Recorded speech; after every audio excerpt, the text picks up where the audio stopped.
What up, everybody? I am your host, JP, and this is my co-host, Jush. Hey everyone. This is my co-host, Jush. Yeah. Hi everybody. Welcome back to FIlmBros podcast.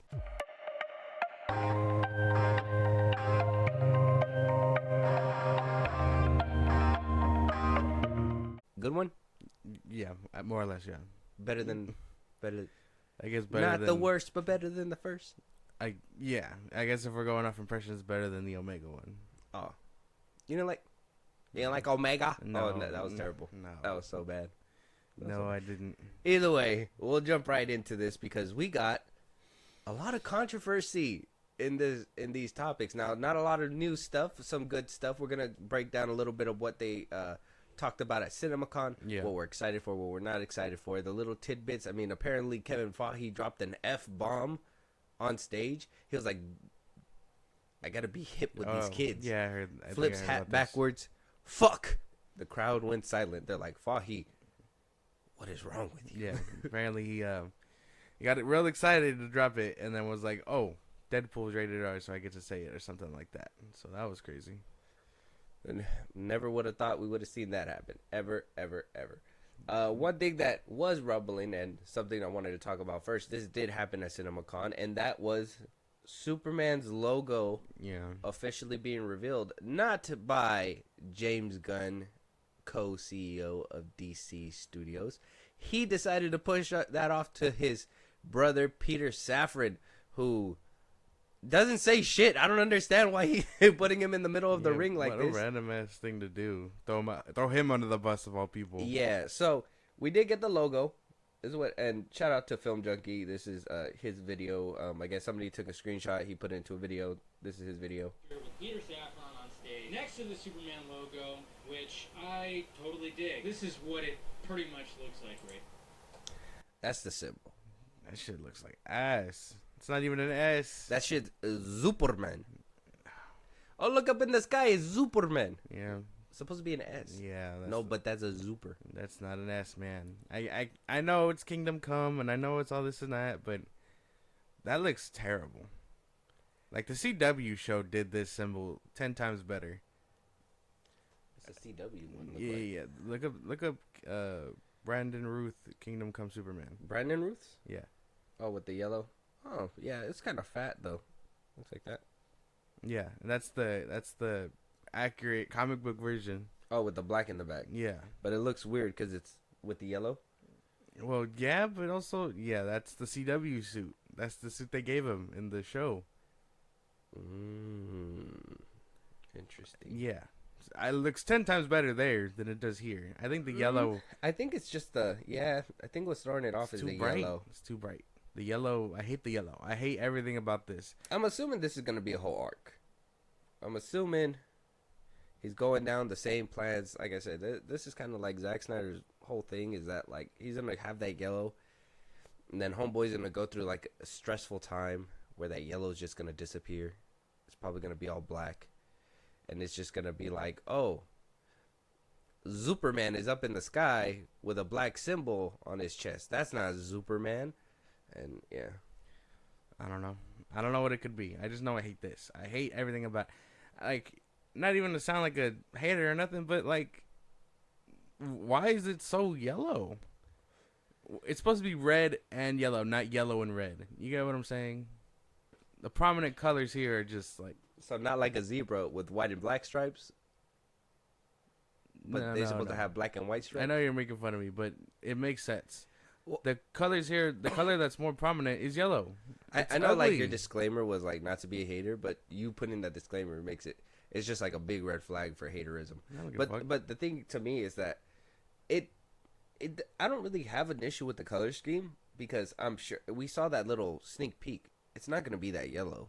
Right, a little sneak. Did it even show the yellow in that little? Yeah, it showed hella yellow, and then it showed like this crooked. This isn't even an S. Like, this not.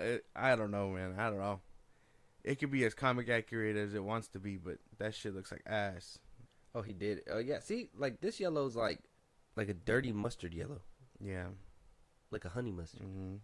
Does that still worry you? I mean, that could just be the logo that they put to lure people in. That still looks like that symbol. We're just not seeing the yellow outline. This looks like a Spalding ball. Every time I look back at it, it just reminds me of a basketball, and that's it. I mean, this is probably the thing that he's using as like, oh, this is that happy Superman that everybody wants him. Whatever the fuck that means. Yeah, this ain't Man of Steel, which I even put on my own personal Twitter that nothing's gonna clear Man of Steel, man. This they didn't even try to clear Man of Steel. They just did something basic and put it together. Yeah. I don't know, man. This Like, shit look like ass. That crest on Superman, on Henry Cavill's Superman, because that was an S. Like the meaning, the depth. I know I seen some people on that were trying to defend the Man of Steel logo, and people were like, "Oh, that's just over design. There is so much rich Kryptonian history that they put with that over design to make it not feel like it was just a bunch of fucking chrome spinners and shit on a goddamn minivan. That's not what was happening. They put so much rich history. Fucking even said that this was a symbol of hope on his planet, something that we've never heard of before. Right? We didn't hear about that in the original Superman. No, it was a crest thing. It was in '78. They made it the family crest, the House of El crest. Exactly. So this is like they tried to give you some renovate. Try to give you something to come with that ass, something to come with being Superman. Not being that not just a symbol for the Earth people, but for his own Kryptonian people. This shit just looks like we're about to ball out, and they're putting his logo on top, and I don't know. You played that we played that game. What's that game called? The one that Warner Bros. Put out. Injustice? No, the one Multiverses? Yeah, Multiverses. It looks like that Superman. Like we're gonna see a Superman like that. Happy go lucky. Yeah, beating the Iron Giant. I don't know, but yeah, I don't know, man. I don't know. Cooking for a movie. This looks. Can the Iron Giant take on Superman? Oh no, he can try, but he won't. That beam. Yeah, but won't be enough.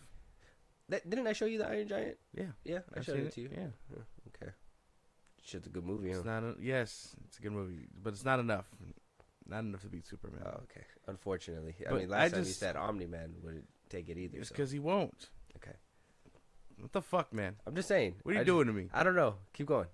But yeah, no, I strongly I really don't like this. You Superman. rebuke Yeah. this Superman symbol? This shit ass. Like I can't. Like I know everyone was like, it looks so good. This isn't that, but no. I don't mind the S part. Like that looks like it should be fine.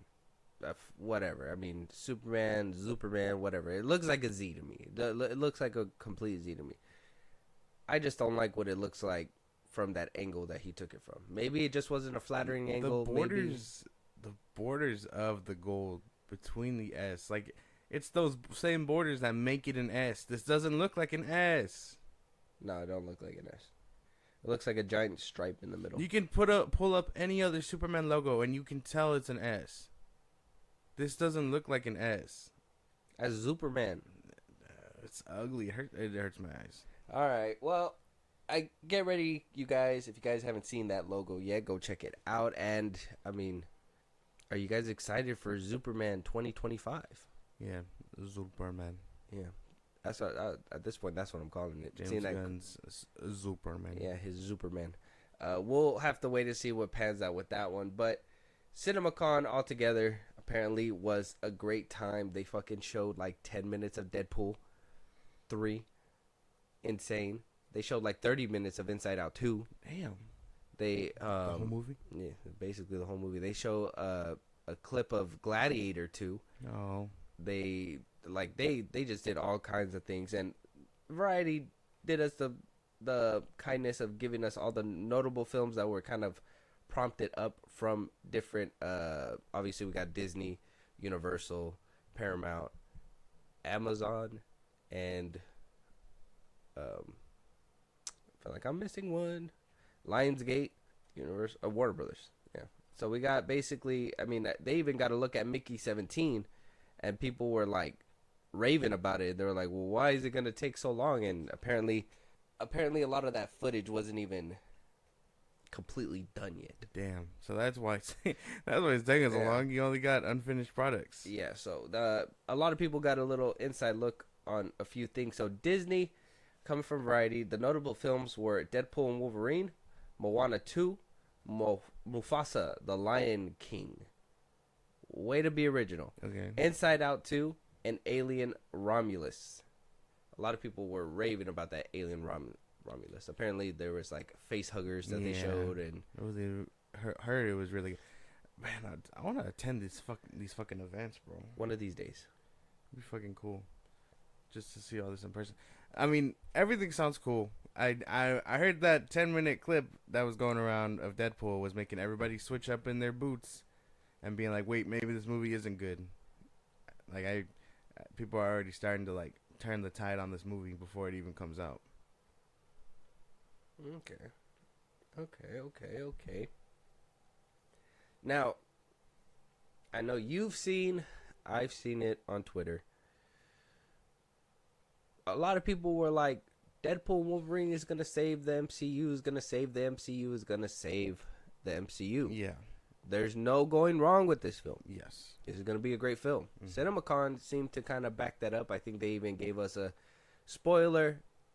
Skip this like 20 seconds if you guys don't want to hear it, but apparently we might see Thor in the film. In Deadpool? Yeah. Okay. They gave that tidbit at CinemaCon, but I mean if you guys don't care, it's a little cameo spot, so that's apparently that he's rumored to be in there as well. So that's something, but a lot of people are coming up and saying Deadpool 3 might not be the banger that they think that he is. That's what I'm saying. That Fahi might come out, he flipped his hat backwards, said fucking, was like, I'm cool, guys, fucking watch this movie, when in reality it's probably going to be It's not good. another MCU from Phase 4 and Phase 5, not an MCU from Phases 1 through 3. Damn. Is the hype train already coming to a stop? Which is weird because we have yet to get a second trailer. Yeah. I mean, we got that first trailer. Everybody was raving about that gun thing. Yeah. It's like, that was cool. That sounded actually like the trailer. Okay. But a lot of people put that out. That shit was banging when that Shit trailer was came banging, out. bruv. Like when we watched it during the Super Bowl when it came out, that shit was fucking crazy. That shit was fire. We had to watch it a couple times. Yeah, like you can't even be mad that the trailer got everybody hyped, and to hear that all this stuff could be happening and it does have the potential to be this disgusting thing really I'm not saying make people worried, but at the same time, don't abandon hope yet. Like putting it into your mind like that is insane.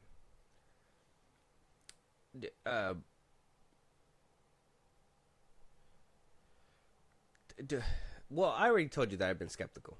I already know that this film rides on a lot. I honestly think that this film will do irreparable. What's that word? Irreparable. Can you help me out here? Irreparable? Yeah. Irreparable damage? There you go. It will do irreparable damage to the MCU and to superhero films moving forward. Yes. If this movie fails, if it fails to deliver, if they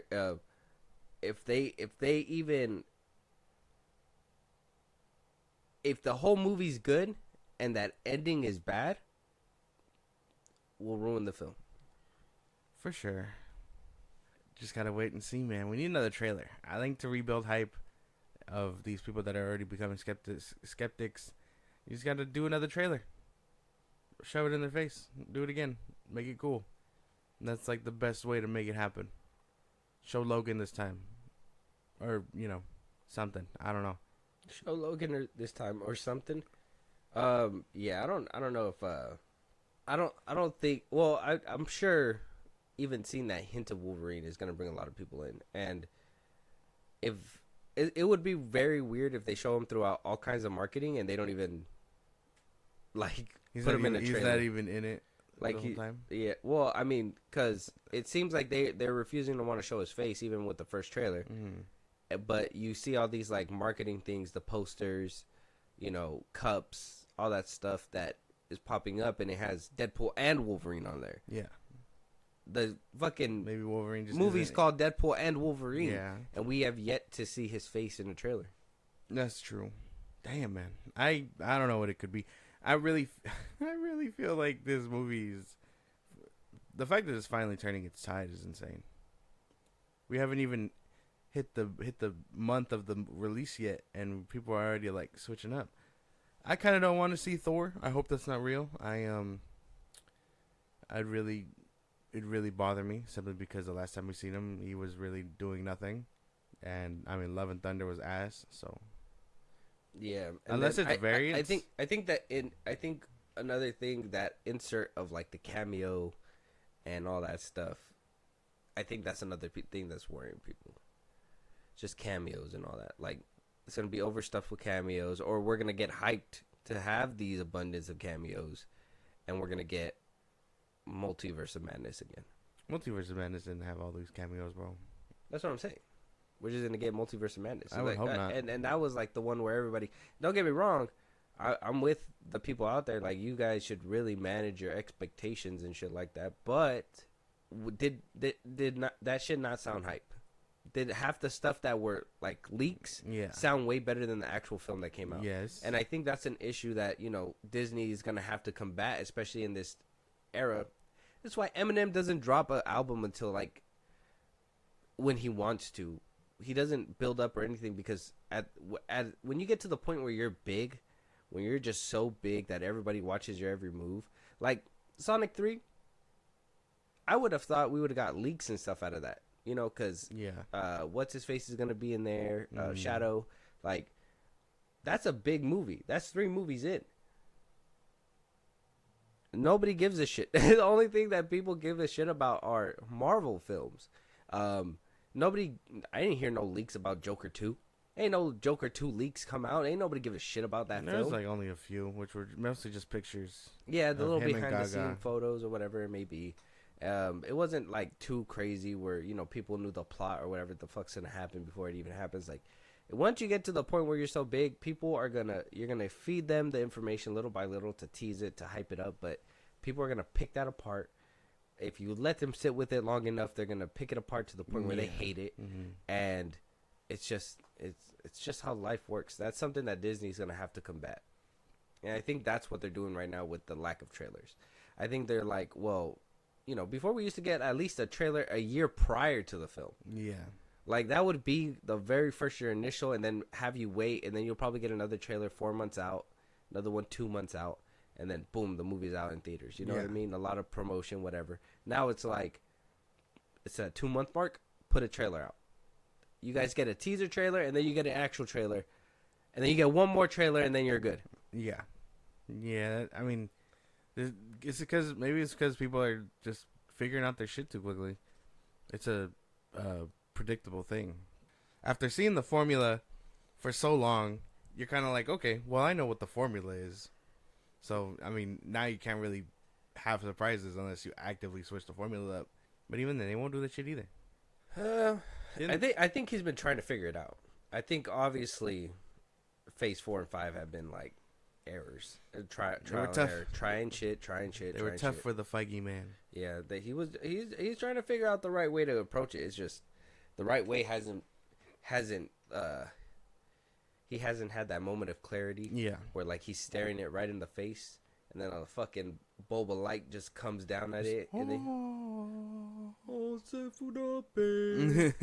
stuff like that. So I think we're just gonna be waiting on those things. So we still don't have an Avengers nor an Avatar trailer, which I was hoping we were gonna get at least a sneak peek or hear that something was gonna happen. But for now, Deadpool, Wolverine, Moana 2, Mufasa the Lion King, Inside Out 2, Alien Romulus. If you could watch any of those, which one are you putting on first? Alien Romulus? Yeah. Damn, man. You picked mine. I'm mad. Well, Inside Out 2, this looks fun. Deadpool and Wolverine, I think... The hype train is there. Yeah. But I can wait for release. Okay. Alien Romulus is the one that Yeah, you would that want one. to pop in. That one like really. Which is piqued crazy my because interest. you're not a scary person. I Kind know. Of movie. Hopefully this one will work. Yeah. It really piqued my interest with that first trailer. Okay. I would also choose Alien Romulus. Yeah. Ah man. But Inside Out looks fun, but I wouldn't pick it over like. No, I think that's gonna The be a other fun ones. little movie though, Yeah. for sure. But then we got Lionsgate. We got Michael.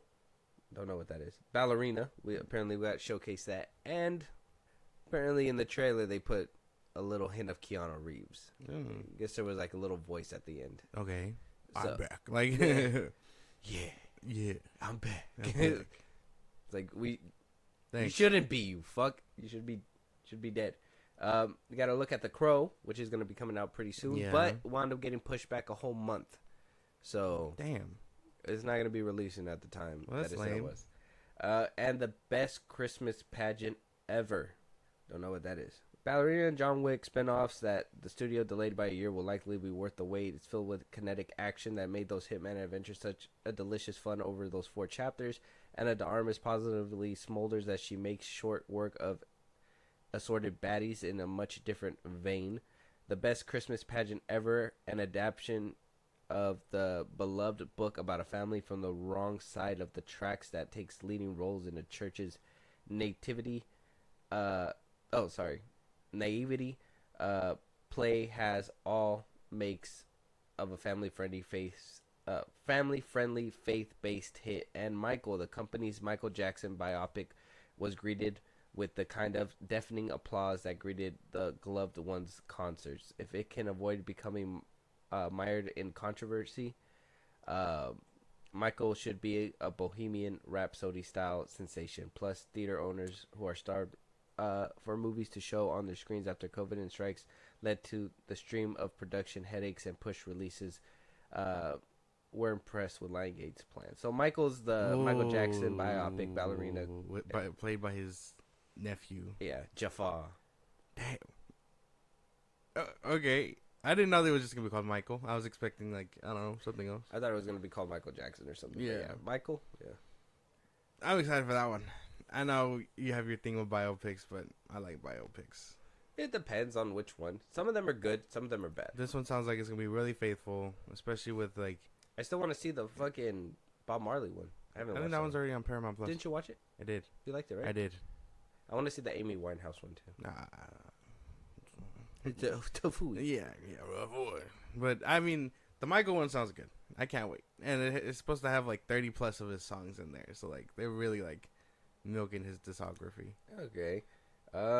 Yeah, The Crow obviously is one that I want to see. That one looks good. The best Christmas pageant ever. Don't know. Yeah. It's not my thing. Yeah, it's okay. Ballerina, I want to see too because Anna de Armas. Giggity. And then you got Michael. All of them sound like a hit, other than the family pageant one. Yeah, the best Christmas pageant. So, if you can have one today, which one you grabbing? Michael. Michael? I'd be willing to see that one for sure. You just want to hear the hee-hees. Exactly. Whoos. I want lore accurate moonwalking. Before the movie starts, don't forget your popcorn.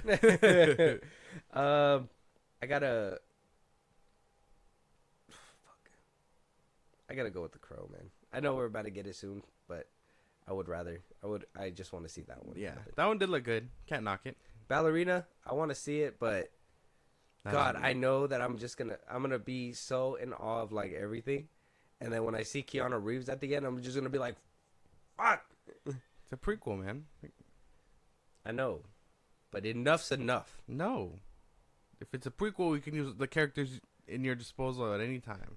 Yeah, but we know he's not gonna die So? because we know when he dies. We don't know. Dun dun dun. That doesn't make it any less cool. We know when he's gonna use a fire-breathing shotgun. Yeah, but we don't. That doesn't diminish how cool it is. First, That's up to the eye of the beholder. Moving on though, we got Paramount. We did get that Gladiator 2 clip. yeah. We got a viewing of If, which the Ryan Reynolds, John Krasinski Yeah. film that we saw a trailer for. A Quiet Place Day 1, and Transformers 1. That apparently there was a there's a trailer that's going to be coming out for Transformers 1 that we're going to get to react to probably by our Thursday's episode. So make sure that you guys check that out. Skeptical. On all of these? Yeah. What? Gladiator 2 got Okay. Denzel Washington, Gladiator 2. Pedro Pascal. I haven't seen the first one in forever, so that's why. That shit gonna make you cry. Yeah. You about to bawl like a baby. It has Russell Crowe, right? Oh, dude, yes. Yeah. Yes. And Joaquin Phoenix? Yes. I'm already crying already. And the other guy? No, The dude that turns into Wonder Woman. What? He turns into Wonder Woman? Oh, well, he's the head of Wonder Woman. Oh. It's Shazam 2. Yeah. Damn. What?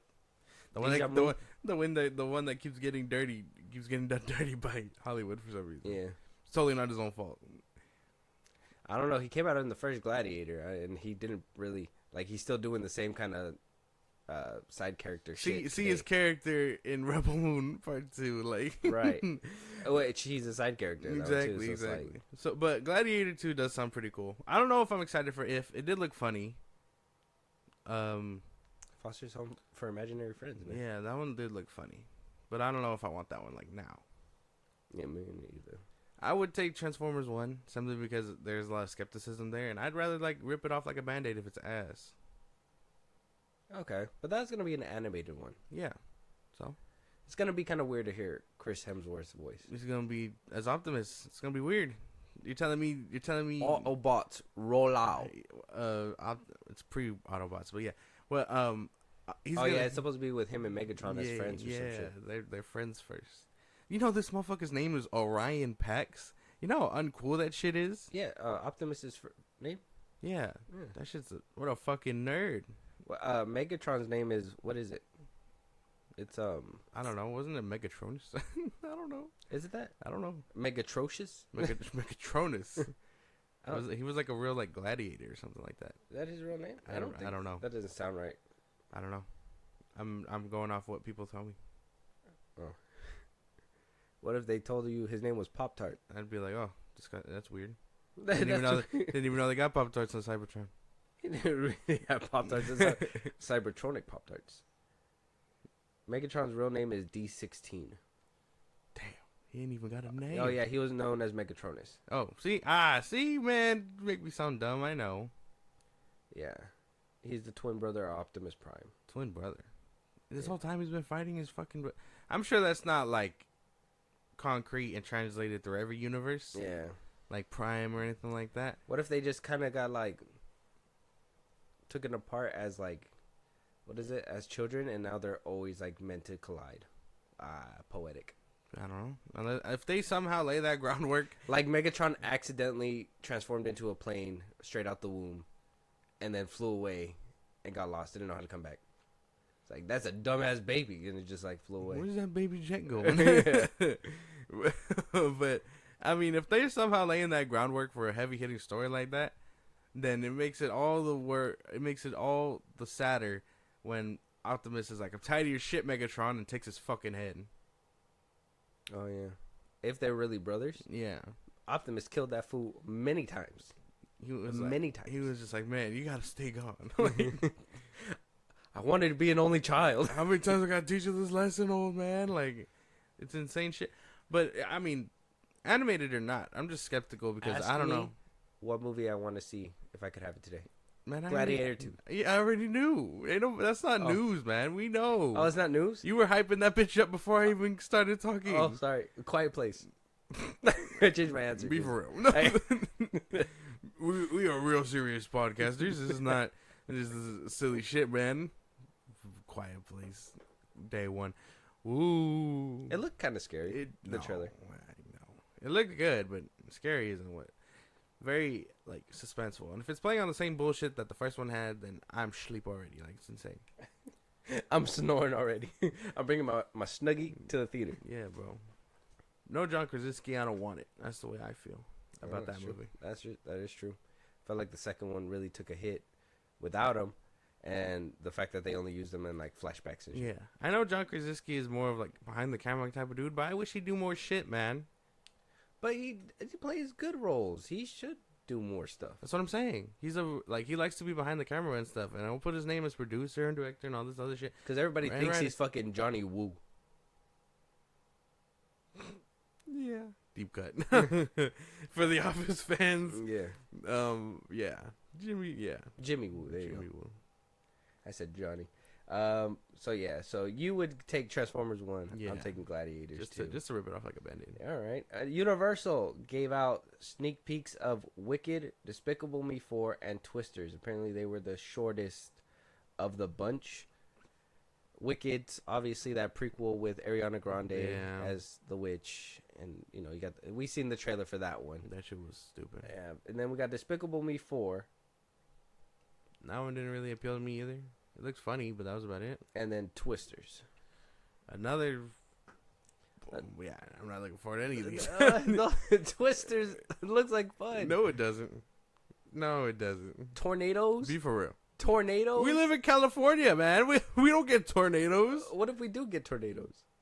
You just never see. We see little tornadoes on the little dirt things. There's not enough wind for that shit, dude. I don't know. We getting windy. We're not the Midwest. We don't be getting those. Let them worry about this movie. But okay, wouldn't it be They're nice? like, Sarah, wouldn't it be nice to leave the calm, sunny beaches of California to walk into a theater to pretend like you're in a tornado storm? Why would I want that? I hear they're very fucking. They're very scary, and that's why the Midwest deal with them, because they got guns and shit. They shoot at it. Killed Henry Cavill's paw in Man of Steel. Yeah, well, he had it coming. So. Oh. No, he hit him with I don't think I will. Beautiful ass scene. Fuck you guys. Yeah. But I'm not making. I'm not. You gotta pick one. Hey Universal, I want this movie today. Give it to me. Which one? Despicable Me 4. What the fuck? Twisters was clearly the option. Yeah. I would pick Twisters. Why would I give a fuck about? I don't give a fuck about. There's people out there that see that shit daily, and they're just like, I don't fuck around with that. And then they're gonna go sell this movie and be like, it's my worst fears come to life. 2 of them, like they're gang banging that farm. Like, it's dumb, dude. I'm not with the shits, man. Not this. This is crazy. I don't know, man. I I know you gotta try to hype up the first one, but damn, it's good. It's oh, dude, you're missing out on cinema. How is Twister scary? How are alligators scary? Don't you like musicals? Why didn't you pick Wicked? Because that shit looks like ass. That shit looks Ariana like Grande's in there. Yeah, worse. Thank you. Next. Yeah, exactly. No. Oh. I'm not fucking with these movies, man. All 3 of these were kind of bottom barrel shit. Oh, okay. Well, we'll move on to Warner Bros. Then Universal. You got some explaining to do with that one. Where was Fast X and all of that, or Fast 11? Come on now. They're barely getting over the beef with The Rock and Vin Diesel. You think they're gonna get that? Yes. Warner Bros. Showed off Furiosa, a Mad Max saga. Joker Folie à Deux, okay, which we all saw. Well, we haven't seen the glimpse. We got that at the tail end, but Yeah. we will soon get the first glimpse. Yeah. And then we also got a look at Beetlejuice. The first Beetlejuice, that first Beetlejuice trailer didn't really help, like, boost anything confident-wise to see it. And I don't really care for Furiosa. Clear winner is, it's gonna be Joker 2. But even then, I'm skeptical about that shit too. So. Yeah. Apparently they saw Mickey 17 as well. That was there. And that just didn't make a good splash with anything. And then they didn't show Superman Legacy, but apparently the way that Safran was talking, it didn't really reassure anybody that James Gunn is doing anything to help bring up the status of what basically the Flash and Aquaman 2 did last year. It's because they got the business part of things to do it. And while James Gunn isn't that good of a talker either, I'm sure he probably would have wowed some people to be like, okay, he's turning the shit around. But you got the boring motherfucker pushing that shit. Ain't nobody want to hear Peter Safran talk about the Superman logo. What does he know about Superman? Yeah. I'm just saying, Zack Snyder, 10 days into shooting Man of Steel, gave us a whole look at Cavill with his suit and that fucking American flag painted on the wall behind him as well. So, I mean, Do with that some what you motherfuckers, will. some motherfuckers know how to build hype. Other motherfuckers don't. That's it. Maybe Peter having the fucking book nerd do it. It wasn't the move. That's it. A book nerd. Poor Peter. Peter's just pushing papers, bro. Leave him alone. Exactly. Don't get the paper pusher to do that shit. You get the one who does theatrics. And while I agree he doesn't do that shit well, he still would have probably not shit the bed as hard as Peter Safran did. Yeah, he should have generated some kind of hype for this film. Exactly. He's kind of like, I think he has that mentality that Marvel has, where it's like, we have to keep it under wraps. We have to keep it under wraps. Nobody needs to know until it's getting close to that time because of whatever reason. But he doesn't understand that he has a whole fan base that is just negative right now. Yeah.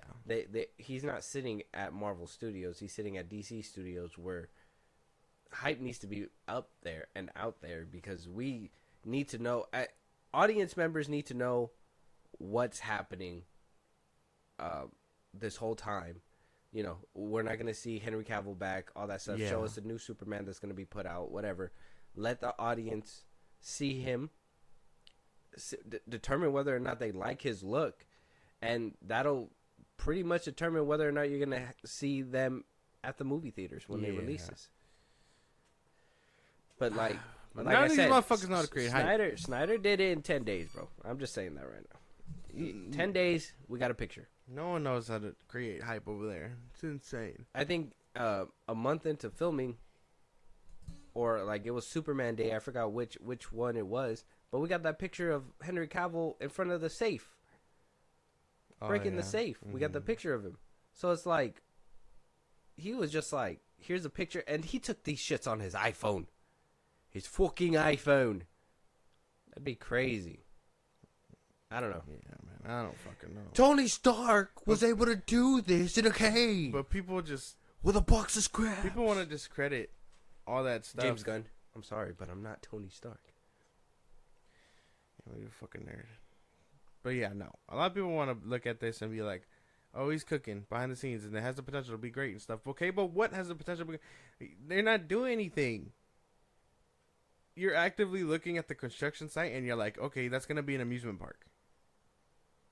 They just haven't gotten started yet. Like, what do you mean? Like, that doesn't make any sense.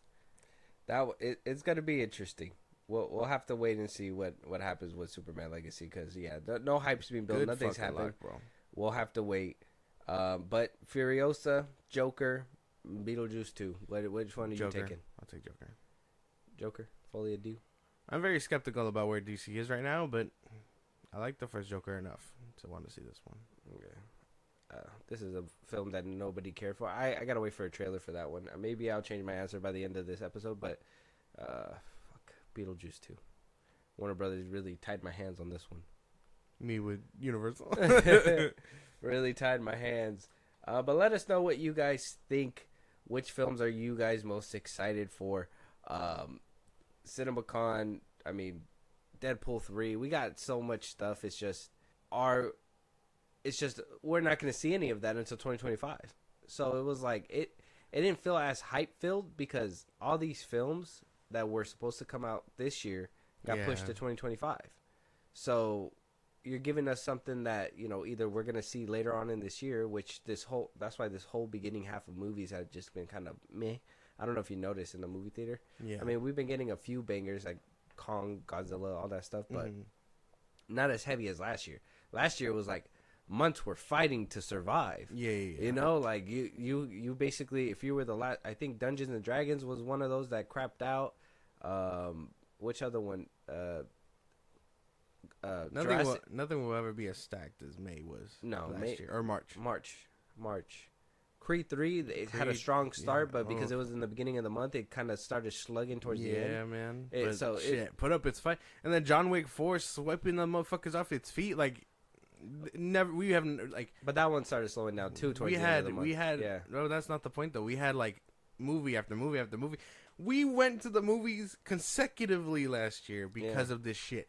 And now we're not getting like bangers. And I know everyone's like, well, what about Dune 2 or Godzilla or whatever?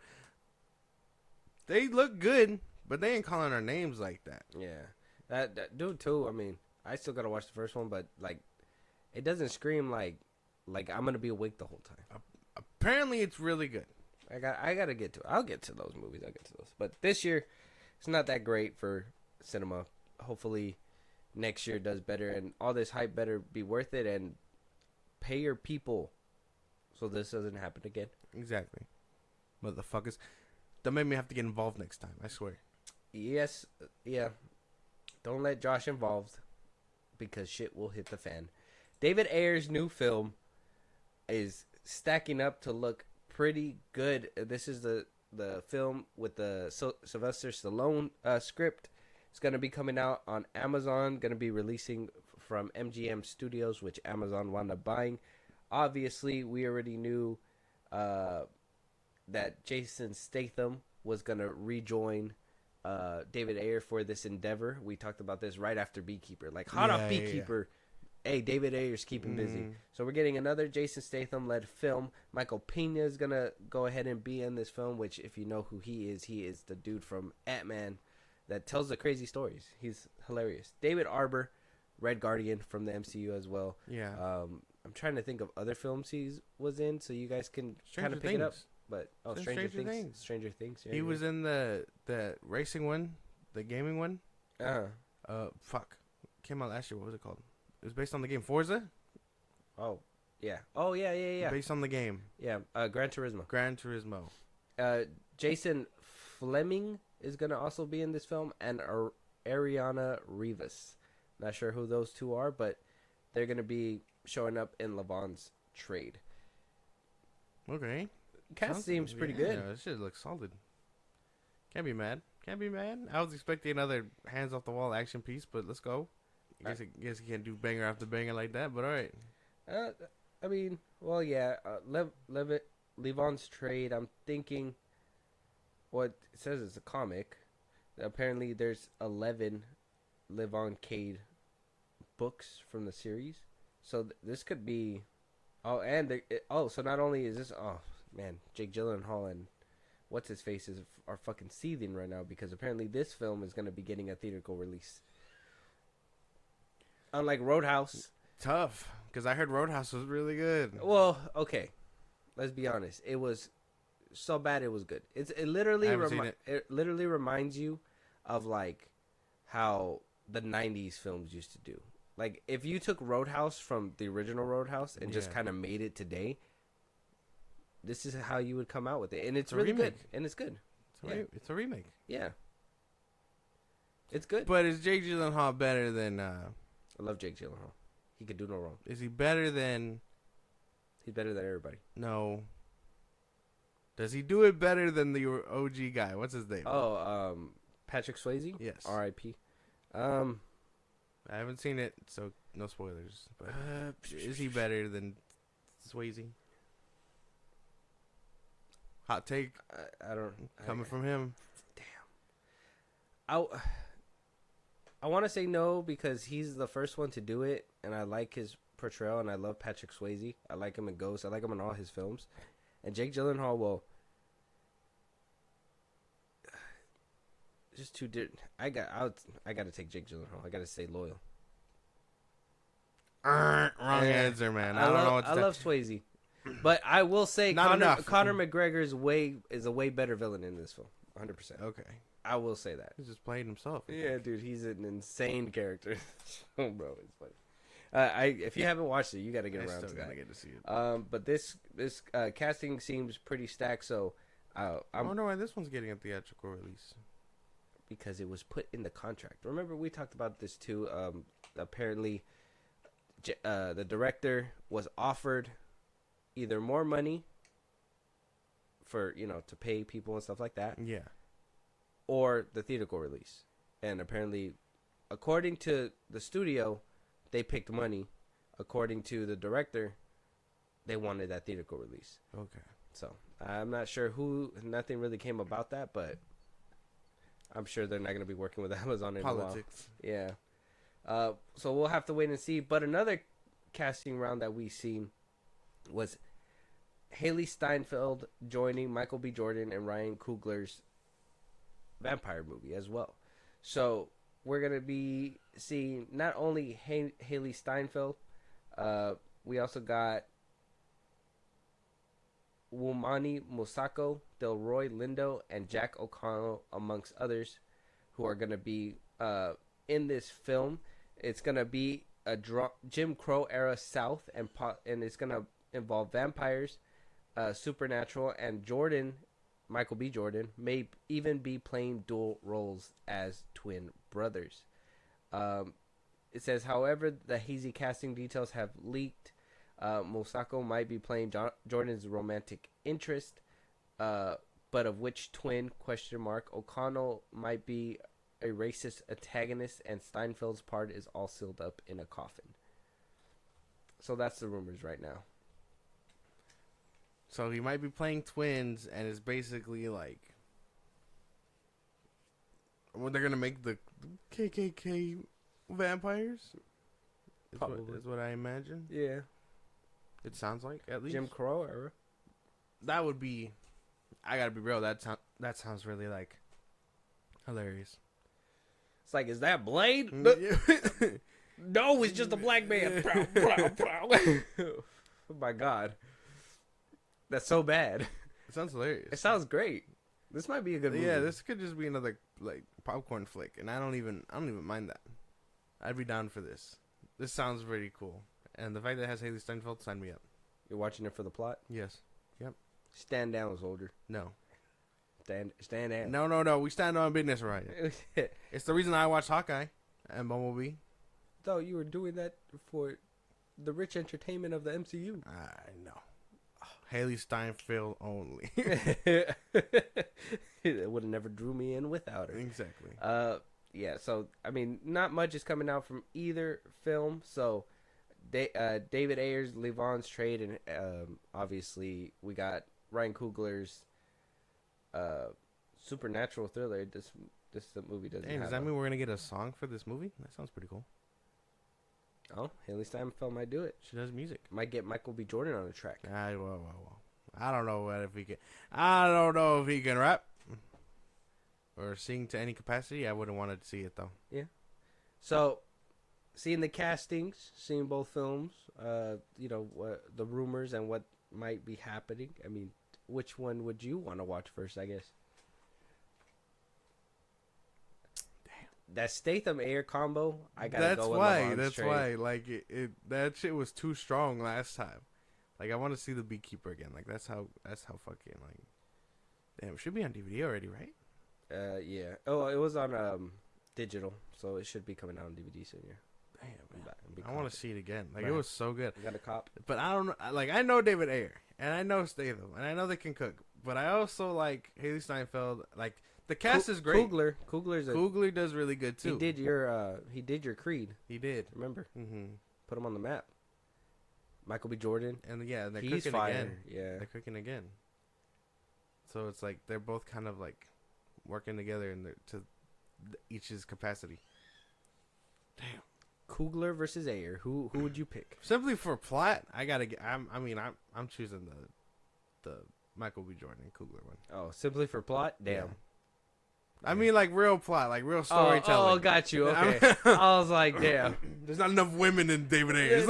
I was gonna say, damn, fucking, what's her name? Ariana Rivas. She's not calling your name over here? No. But to be fair, I don't think I know her. She was in I don't think so either. She was in The Harvest. I don't know what that is. I think that's a TV show. Yeah. So let us know what you guys are more excited for. You're going for Coogler's film. Yeah. I got Levon's Untitled vampire film. I guess we can. I'm assuming these films might come out around the same time, maybe so. in like 2025 next year. So That'd be cool. if that does happen, we can compare which one did better. We're both on different sides of the spectrum with this one, but they're gonna obviously be two different films in their own right. So Yeah. we'll wait for those ones.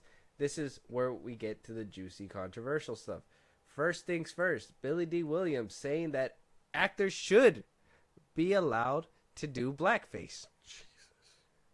Yeah, man, we get real here in FIlmBros podcast. We man. do. We talk about everything, God everything. Damn it, Lando! What the fuck, man? So, talking on Bill Mayer's On the Club Random podcast, He was talking about the 1965 film Othello. So when asked about that film, he says that Lawrence Oliver's was obviously in blackface, and it was really interesting. He goes on to say, when he did Othello, I fell out laughing. He stuck his ass out and walked around with his ass, because black people are supposed to have big asses. I thought it was hysterical. I loved it. I love that kind of stuff. Mayer replied, here's the thing. Today, they would never let you do that. Williams asked why. Mayer said blackface. And then Williams said, why not? You should do it. If you're an actor, you should do anything you want to do as an actor. Whatever you think you can do, you should be able to do it. Mayer replied with, actually lived in a period where you couldn't do that, where you couldn't play that part you shouldn't be played.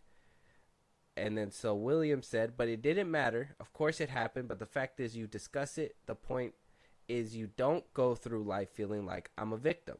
I refuse to go through life saying to the world, I'm pissed off. I'm not going to be pissed off 24 hours in a day.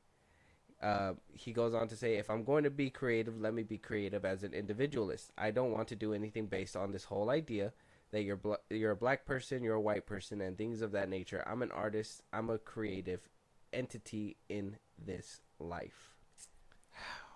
God damn it. I'm with him. Lando. I'm with him. Shut up, man. I'm with him. Why? Best case. If you bring up RDJ, I'm bringing I swear up to RDJ. fucking God. I don't even care. Look, man, and I don't even care. Listen, an actor should be able to play anybody. Fucking Marlon Wayans did it as white females. We laughed at that shit. Oh, well, they could make fun of white females, but that's okay. No, it's if you're an actor and this role calls for these things, that's how you get these out of the box, unorthodox like fucking films. Like you get funny moments, you get these things because people aren't afraid. Even in SNL, they used to do that, and though I understand some people can be offended by it, they do use stereotypes and whatnot. The social climate. But the thing you got to understand, stereotypes are hilarious for that reason. That's why, because you see that statistics say Mexicans like horror movies more than anything, so they go watch horror movies. Like statistics say, you guys can look that up on the internet. Hispanics love horror movies. So what do they try to do? They try to make a lot of that's why they made La Llorona, stuff like that, because they're trying to bring a certain demographic into it. Barbie was meant for what? Females. And so what? Females were mostly, bombarding the film. I think that one was made out of I think that one was like a tie between Latina women and white women. So it was kind of like a tie, but everything else was like, it doesn't matter. You're just trying to bring demographic in, and you're trying to bring different people that can sit in that theater and stomach this kind of stuff and laugh. It's all for bits. It's all comedy. If you're doing it for a role, what's the problem? You have motherfuckers in the streets right now that try to act like they're from somewhere they're not, and nobody cares. Nobody bats an eye. But when an actor does it for a film that is meant to be funny or, put them in a certain light or whatever, blah, blah, blah, that's where it's bad. That's where you're like, oh, can't be doing that. I understand if somebody on YouTube is doing it. I've seen people on YouTube that, they painted their face and they try to make skits or whatever. Those aren't actors. Those are people just making fun of people and trying to be hurtful. There's a complete difference between actors who are getting paid to do a film versus somebody on YouTube. I'm about it. I don't even care. I'm trying to think. You're trying to put it in the right way. Because, that's not even it. Right? I don't really give a fuck about how I word it. It's just more like, RDJ was a case of why method acting was bad. So I understand in that context. So, I can agree to a certain extent if a certain role calls for it, and you're kind of like whatever message you're trying to send, it's going to be like, okay, we need you in this, in blackface or whatever, to send this message that, whatever message they're trying to send. But then you also get instances where like Leonardo DiCaprio he can say the N word with a hard R, right? Or Adam Driver. Adam Driver can say it with a hard R. He said a lot of things. And then you get black actors being like slaves and Uncle Toms and all that shit, like things like that, right? So, like I said, it all depends on the story you're telling. So I understand what it means and stuff. It's just motherfuckers just won't take it like that anymore. It's because should you do it if you know that you're gonna get the backlash? Like, could a movie survive that kind of attack today? Probably not. No, they can't. But that's because they coddled to these people and said, "Hey, like, yeah, sure, I guess we can't do that." But I'm pretty sure there would be people to go in if it's funny enough, or if it's good enough, it'll bring people in. Like, I wouldn't say White Chicks was also. I wouldn't say get an all black, like Black Panther. I wouldn't say get an all black cast or whatever, and then have your two main dudes be white people with blackface. That'd be atrocious. That'd be a dumb decision to even have made. You know what I mean? But if, let's say, the secondary character, for whatever reason, they're like, hey, there's a reason for him to do this in the film, or whatever. Give him a reason, and he's there. Comic relief, whatever it may be. I don't know what it may be. Would that be too bad? I don't know. I think that's all in the way that you do it. It got to be tasteful. It can't just be like, oh, I'm gonna do this just to do it. Because even White Chicks was like, it played on the stereotype of like white girls and like black people. Yeah. I mean, Terry Crews played a whole black dude where he was upset. Where stereotypically they're obsessed with white women. Yeah. So like I understand what you're saying. So obsessed he didn't care what the fuck he was pursuing. Yeah. He was, yeah. And then by the end of the movie, he was actively racist. Like, yeah, so. He was just like, get this man out of here, bro. But yeah, like, I see what he's saying, and I understand to a certain extent. He's like, yeah, he's like, you're not white. I was like, he's like, I thought you were going to be upset I'm a man. Yeah. That's why. So, like, yeah, I understand to a certain extent. Yeah, I'm just thinking about it more from, like, an audience standpoint that some of that shit just probably wouldn't stand. I mean, did people watch, like, I wasn't keeping track of this movie, but did people watch The Blackening? No, nobody gave a shit about that movie. Right? So when you lean too much into the stereotype, motherfuckers are just going to be like, well, this is clearly pandering to somebody. I mean, it's just those films, it just became parody, though. That's the thing. Is that those films, like, they're so low budget, they just... I think the one that people did like was the House Party one. Because that one just had, like... The recent one? Yeah. I think that one just had, like, a different name and stuff like that. But people enjoyed it on streaming. I don't think people liked it in the movie theaters, but on streaming it did pretty well. That's the one where they, like, throw a party at LeBron's house or something? Yeah, at LeBron's house. I was thinking about that movie earlier. It was funny. I haven't seen it. But I was... Because they were watching Space Jam 2. Yeah. And I was like, LeBron has been in 2 movies, and he can't act in either of them. It's insane. No. Well, I mean... No. Don't even... No. I don't want to hear Why are you nothing. just throwing jabs at LeBron? Because... Technically, LeBron was in House Party, but he wasn't in House Party. No, he shows up at the end. Yeah, but that's why. He was in it, but he wasn't in it. He can't act, regardless. Why don't you get a LeBron stand-in or something? LeBron stand-in? Yeah. Be like, it's actually me. I'm NBA All-Star LeBron James. I don't know. Someone who can act, like Don Cheadle or something. I don't know. Yeah. Like Don Cheadle as LeBron James? Tell him to start yoking up for like a 10-second cameo. Jesus. Yeah. But people have done it before. Or CGI him, I don't know. But like, to a certain extent, I see what he's saying, but I see for artistic vision. Yes. And though I understand some people could be like, well, artistic vision comes from the mind of the person. Because the best part of, the scary movies, we saw that it's getting a reboot. Mm-hmm. Whatever the fuck that means.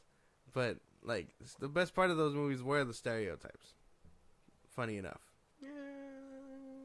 Was there a lot of stereotypes in that one? What? Like racial? Yeah, the Wayans brothers were actively like being like stereotypes in that movie.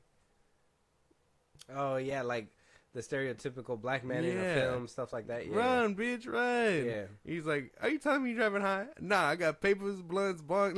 Like, yeah, they were actively That's like true. Yeah, you're right. Yeah. that whole tank top. She's yelling in the movie theater. Oh my gosh. Yeah, so like they were. She Actively, has the fried chicken in tinfoil. Oh no. Yeah. See, so they were actively like doing it. Yeah. So Yeah, you're right. You're right. Yeah. I mean, we have films like that, and either we can get to the point in comedy where things can be funny, and it kind of like what Cat Williams said, like things are funny until they're not anymore. But that's when creativity should kick in and figure out a new way to make it funny without having to use like certain words or whatever, you know, because certain word, like you hear that certain word over and over again, eventually it's going to sound bad. yeah, So, I don't know. This is an interesting take. I'm glad somebody comes out to say it, because I personally think if it's for the role, I don't have an issue with it. If it's for just to be dumb and, obviously, like I said, like these YouTube people that kind of did it and got in trouble for it, it's like, there's no point. Like, why, there's not even a point in even like, how do you say? Like even, pretending like it's the same thing as acting, because it's not. It's not the same thing. There's two different things. So. And RDJ has come out and said that Tropic Thunder wouldn't like survive in the climate today. No, but he also says he's not sorry about it. Yeah, no. So like, Fuck him, exactly. my brother. Like, so I mean, like, both cases can be made. I'm just thinking, like, I understand for vision standpoint. I'm just talking about more like, should it be done? Like, is that something that should be talked about? I don't know. I think it's a coming, conversation. I think coming from him, his status in Star Wars and all this and that, like, I think just to hear an old head say it, it probably threw people off the hinges. Because even I first read this and I was like, what the fuck is he talking about? Well, this guy, like, even how Mayer said too, like, he was born in an era where that was okay. Yeah. And so in that era where that was okay, it wasn't a big deal. Nowadays, it's not so easy. Mm-hmm. What I think Billy Dee Williams is saying, well, that was a simpler time. We should be able to make jokes and do all that kind of stuff. Yeah. I mean, this, like, he was laughing of a white dude who like stuck his butt out and was like messing around and stuff, whatever. Yeah. Like, that doesn't sound funny to me, but I mean, if it made him laugh, at least like that has to say something. And I've seen a lot of these older films, and I get it. Some of these older films are pretty offensive, but like some of them were kind of funny too. So it's like, there's this one that I got shown, and I'll show you one day. I don't think you're ready for it, but it's an old film. Yeah. There's a lot of older stereotypes in it. Mm. Some of it's funny though. Some of it's funny. I will not lie. I'm not gonna say the name of the film, but I'll show it to you later. But let us know what you guys think about what Billy Dee Williams has to say about blackface. Should that ever be the case? Should it be a case with an exception, or should it just never be done? Like, Yeah. Should that just not ever happen in a film ever? I don't know. Let us know you guys' thoughts. Moving on though, Sylvester Stallone also on the hot seat for behind the scenes work on Tulsa King, allegedly mocking ugly actors, all on the set of the Paramount Plus show. Man, I like this show. Where's season 2 at? Apparently it's not happening because everybody's ugly in the backstage, and Sylvester Stallone's out here like, yo, ugly Adrian, get these ugly bitches out of here. Oh my gosh. I mean, who could he be talking about? He isn't the best looking dude either. Like, age is taking a toll of this man. But I mean, like, who? So it says here, Carteret Locke, a casting director, confirmed on her Facebook page Monday that she is parting ways with the Tulsa King, which recently started production on season 2. Yeah. The admin of the casting group, Charleston SC Background Actors and Crew, added on the Facebook, several groups are talking about what happened on the set of Tulsa King filming in Atlanta. At first, I had hoped it was just a bad rumor started by one person who may have felt some type of way, but there have been countless people who were on set and have stated what they saw, how they were treated, etc. Sadly, Sylvester Stallone and crew made things miserable for the background artists, and many have said the set was completely unprofessional and a total mess. Although I have not personally worked with Rose Locke and CL Casting, I have great respect for them for pulling out of the project and looking out for background artists. The move came from screenshots circulating online taken from public and private Facebook casting groups about background actor experiences on the Tulsa King set, and 2 that were posted on X by TV writer Julia Benson, Star Trek prodigy. She was a writer on Star Trek Prodigy, who is not affiliated with Tulsa King. A casting director allegedly accused Stallone of fostering a toxic environment, while the moderator of a private Facebook group made more detailed accusations. Going on to say, I have been informed of certain things that happened on Thursday. I came the second day, Friday, to see what was happening. At the end of the day, I resigned because it was a clear toxic environment that I was not comfortable putting myself or background artists in. I will finish out this coming week, and someone else will take over. I want to apologize for anything you experience. Also, like you to text me what you experienced, saw, or heard. I will be sending the info to HR. Stallone, what are you doing?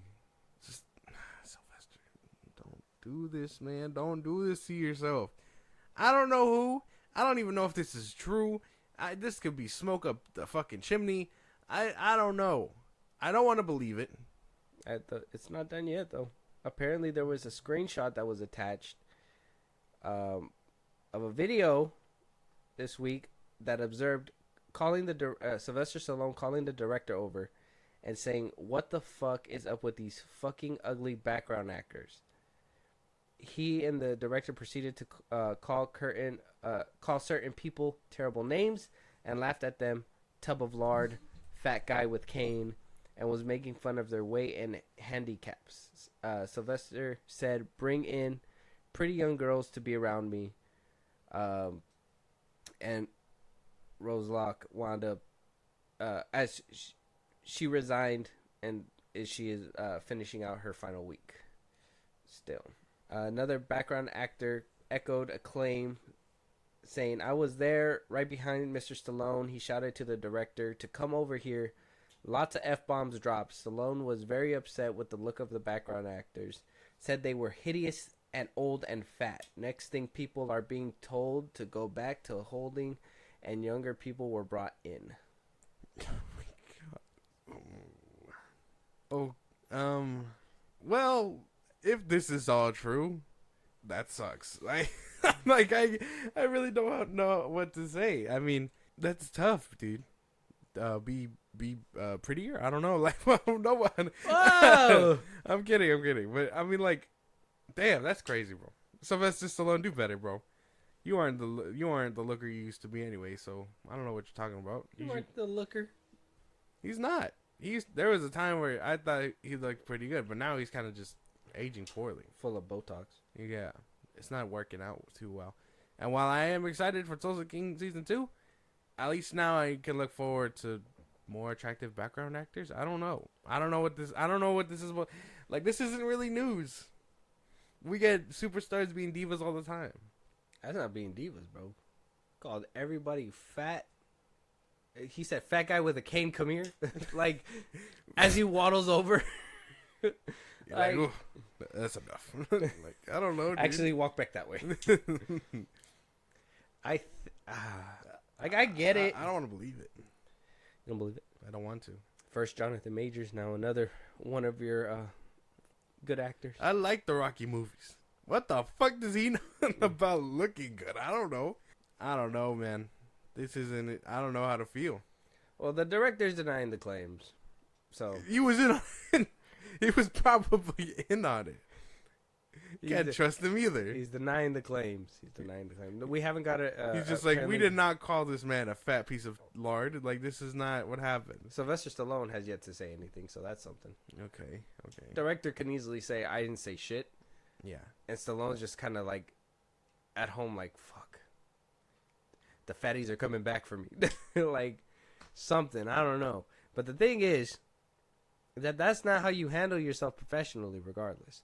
So, I mean, as much as I will say, okay, maybe, you know, guy talk, whatever, blah, blah, blah, blah. I could probably talk like that here on the podcast, whatever, because we're pretty out there. We just say a bunch of shit. Who gives a fuck? But, like, if I'm on set with somebody, talking to somebody, doing something with somebody, I'm not going to be fucking calling them fatties and doing shit like that. You're going to be as respectable as you can in front of them. I'm not like, I show speed and stuff like that. Like, that fool, like, he, on and off the camera, like, he just is disrespectful to everybody. That shit's tough, man. I like I said, I don't know if it's true or not. If the director's denying the claims, he should probably come out soon and be like, hey, I ain't do it either. Like, I don't know how to feel. If it's true, he owes these motherfuckers an apology for sure. But I don't really know what much can be done. I mean, it's not like he's like physically hurting them or anything like that. And I don't know what being a background actor is like, but I'm sure they're not bound by contract. So if they're like, hey, you gotta go, then you just go. He really called a fat guy a tub of lard. That's tough shit, man. Tub of lard, a fat guy with a cane. These sounds like old people, like, sayings. Like, I remember a lot of older cats saying, like, when I was younger, like, saying fucking tubby, tub of lard, all this and that. Fat guy with a cane is insane. That is like, so It's not even pointed creative. out. Dude's like... You're just making an observation. Dude's reading the story, the guy with the cane, and he's just looking at the cane. And he looks down, and he's just like, they're going to know it's me.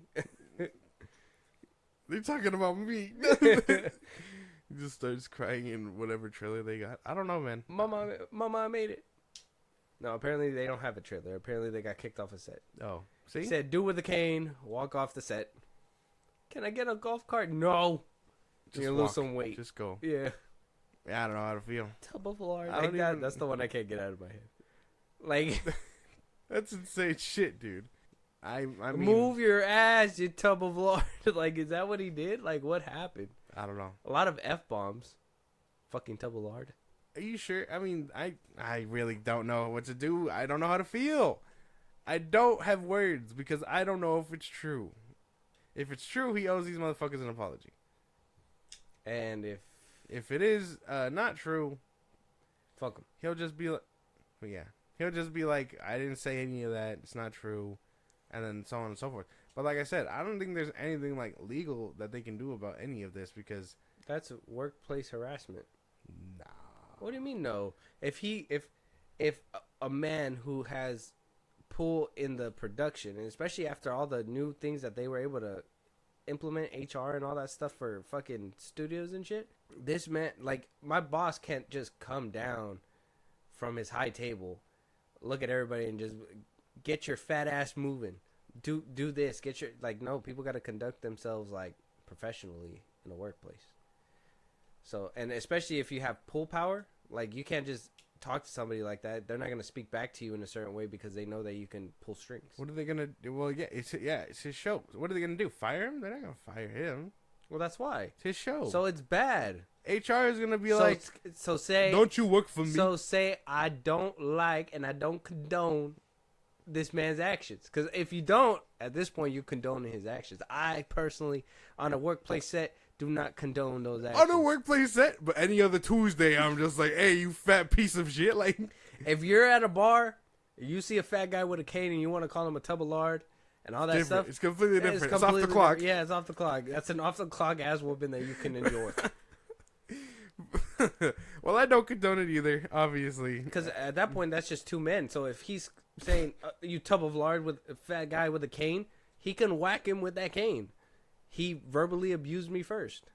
On the set is a different story. I guess that's fair, man. You whack him with the cane, you're off the set and probably arrested and in handcuffs. Yeah. I don't know. It's crazy to think about, though. Mm-hmm. Stallone will never let himself be lacking up. Yeah, I don't believe this shit, man. I don't know. I feel like all actors, everybody with, like, you know, in Hollywood and stuff, are basically like that Jack Doherty kid. Like, they could do all kinds of things, but they got security blocking them. Ain't nobody gonna even come close. There's got to be ways to get close to this man. I'm sure. And people want to really think If outside we the don't box. catch a right hook from Sly, there's no way. That is an old man. He is an old man. So It's not like Tyson. that's Rocky Balboa. Yeah, but it's a character. He wasn't a real boxer. He trained, yeah, whatever. But Shame on you. what is Jake Gyllenhaal a real boxer too? To a certain extent, yeah. Oh, look out of here. But let us know if, first of all, if what Sylvester Stallone allegedly said was offensive or not. Do you guys condone those actions? Do you think that he shouldn't be acting like that at work, out of work, Just any let type us of know, work? man.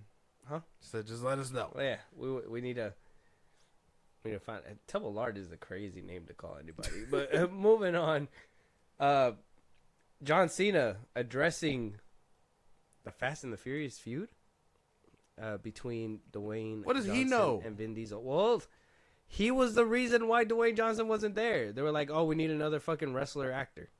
John Cena. So? And then when The Rock was like, "Okay, I'll come back," they fucking hilariously killed him off. So, I failed my mission. yeah, Over the guardrail. Insane shit. He had Man. Go enough. see Fast. he had enough time to jump out, bro. He had enough time. Yeah, you just kind of like looked at the missiles. I'm sure he'll be back. He'll be back. So Dax Shepard on his podcast asked him about it. Obviously, he wanted to know a little bit about the beef that happened. You know, two big egos colliding and whatnot, and Cena basically, and Cena was there after the fact. You know, the Rock didn't want to deal with him after during Furious 8 when they were filming the 8th installment. That's when the beef was already happening. Yeah. Apparently, they refused to shoot scenes together. They weren't in the room together. That's why he was the bad guy. Like the whole time, they just refused to be around each other. Yeah. So that basically happened, and then in F9, that's when The Rock came out and basically said, "I'm not returning, I'm not coming back, fuck out of here." Yeah. Right, and then during Fast X, that's when, Vin Diesel tried to strong arm him on social media, and he said, "What the fuck, no," and he still wound up coming back. Did it anyway. Yeah, did it anyway. So that's kind of the timeline. But Cena says there's certainly rumors about that. I can't deny. You have two very alpha-driven people. You get two. There can only be one. He goes on to say, "Man, you got to remember, I got dropped into a locker room where we have generational vets. What your dad do, what your granddad do. I've been in that environment, know the room, and just kind of adapt to what's going on. I'm being invited into someone's home, into someone's family, and regardless of how they look physically in comparison to another human being, this is one IP that has 9 installments, and it's an action movie. That's rarefied air. At the very least, there has to be respect for that." So, I mean, it sounds like he's kind of advocating for Vin Diesel a little bit there. Obviously, Vin Diesel kind of built it. Though Johnson wound up coming in, and let's be honest. If you look at the Rotten Tomato scores, arguably, the movie's got a lot better when Johnson kind of got into the mix. Obviously, F5, Fast 5, 6, 7, those were like top notch. And then you got 8, which was kind of divided, but I think that's more because of Walker's obviously absence. And 9 just kind of tanked for everybody. You know what I mean? On all cylinders. So I think Vin has some kind of pull power, but then when you also see that you're no longer that pulling power, somebody else helped you pull that, I think that's when it becomes a collaborative thing, and that's where Johnson probably was like on his high horse about it, and Vin Diesel was kind of like, "Well, I started this thing. I'm the one who built this company," and Johnson was like, "Well, I'm the one who made it better." So, I don't know. Well, I'm not sure, because I'm like, I think I agree with John Cena. First time ever said that ever, but like, I would really feel like well, acknowledging that he did help him like grow the franchise with those 5, because those 3, because those are arguably like the better installments. It is still Vin Diesel's movies, or Vin Diesel's whole like thing, his IP. Yeah, and while The Rock was capable of being a big name, and at the time brought in such audiences and stuff. He should have known his role. He should have, yeah, because at that point he was also trying to strong arm his own stuff, not just with. I mean, this predates DC, but I mean, J.I. Joe and all that shit too. So yeah, like you can tell he was just trying to fit in and then take control, and they just collided. But he should have definitely been like, okay, I'll play ball with Vin Diesel, and then if he gives me a spinoff, cool. But now he's getting 2 spinoffs, so yeah, his own personal one, and then he had his Hobbs and Shaw. yeah. So I don't know.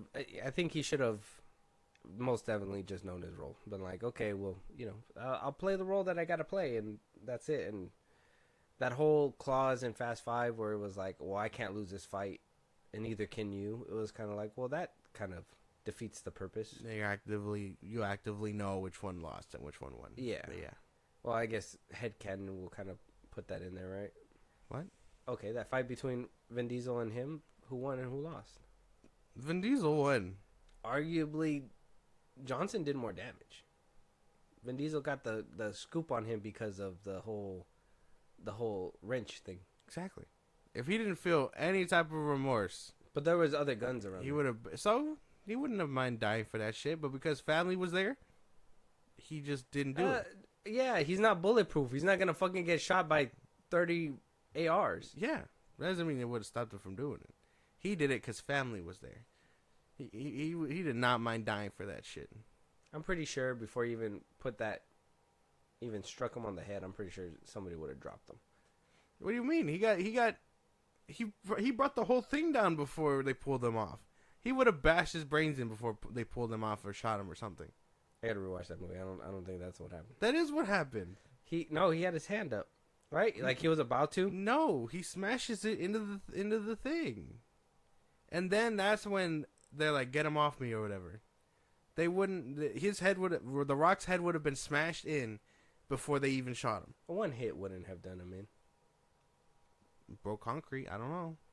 I gotta watch that movie again. It's been a while. It's in my head. I'm telling you. Actively? Okay, we'll have to wait and see. Even though we kind of got a little, flashback in FX. Yeah, it's funny. That wasn't even what happened. It was just more like it was just the bank vault scene. Oh yeah, it was the bank vault scene. Yeah, and The Rock wasn't even there. Oh, he wasn't. He wasn't in there, and then they cut it up like Momoa was there the whole time. He's stupid behind the curtains. But yeah, let us. I guess with the feud, it's good that they at least shook hands about it. Yeah. Obviously, Cena's not gonna know 100% because he was basically the replacement. He can hear rumblings and rumors, but I mean, let us know who you guys think was in the right. Vin Diesel has a case. It is his IP. Johnson should have known in my opinion, should have known his role. But what do you guys think? Should he have had more control because he was the? If you think about it, he is kind of like that driving force that helped out those 3 films. So I don't know. That's a good debate right there. Let us know in the comments. Yeah. Moving on though. Yeah. Hold on. Just gotta get ready for this one because we're talking about Zack Snyder again. And here's the thing, is that there's a lot of people on the internet that are like, can this man not finish a movie? Can this man not make a good movie? Can this man yada yada, bloody blada? Oh, for some reason, because he's Zack Snyder, people like to hate on him. I don't understand why. But he did come out and talk to Empire Magazine and say one film that he would love to, quote unquote, fix is Sucker Punch. His film that he made with Warner Brothers way back when, I think it was like 2013. And the reason why he wants to fix this film is because apparently the director's cut is not even his film either. And he goes on to say during the interview, when asked which film he would like to change in a bigger, better way, he says, the only movie I would change is Sucker Punch because it's never really got finished correctly. Even the director's cut is not really the correct cut. It's really just an extended version. If I had a chance, I would fix that movie. What exactly that fix would involve remains to be seen, but the film revolving around a group of women led by Emily Browning's baby doll trying to survive with a sadistic institution by mentally escaping into fanatical worlds was not well received. Oh man. Well, this was around the time too where, like, when this film came out, there was a lot of people that were like, he's a misogynist and he's just trying to see women in scantily clad clothing, short skirts, all this and that. Even though the actresses came out and were like, we don't think that at all. That's not what Zach was trying to do. They still were trying to push that narrative like, oh yeah, this is, him trying to do that. And I think he's come out and said before in a different interview that the fix would be the ending, because the ending was supposed to be completely different than what this was. So, I mean, a lot of people had some problems with this, the Snyder cut. You got the fucking Rebel Moon cuts that are going to be coming out this summer. People are just upset that he wants to fix yet again another fix, quote unquote, get another movie. I've been seeing this all the fuck, like,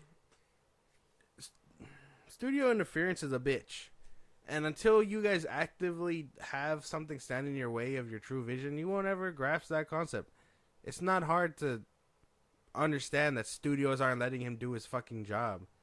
If the extended cut isn't his original cut, and we've seen Joss Whedon's cut, and then we saw Zack Snyder's Justice League, 2 different fucking movies.